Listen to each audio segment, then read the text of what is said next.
দেখুন বন্ধুরা, এত বড় পুকুরে কত পরিমাণ পাঙ্গাস মাছ হয়েছে। এই মাছের চারাগুলি নিয়ে আসা হয়েছিল নৈহাটির মাছ মার্কেট থেকে। ছোট ছোট চারা নিয়ে এসে এখানে ছাড়া হয়েছে। প্রায় 10 থেকে 12 হাজার মাছ আছে এখানে।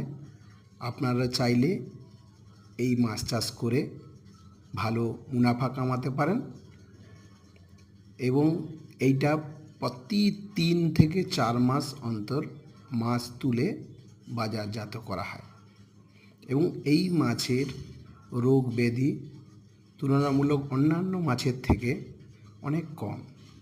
আপনারা চাইলে এত বড় তালাব নিজে না করে লিজেও নিয়ে এই বিজনেস করতে পারেন।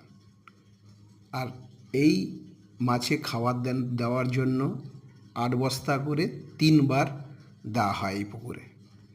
তারপর 4 মাসের মধ্যে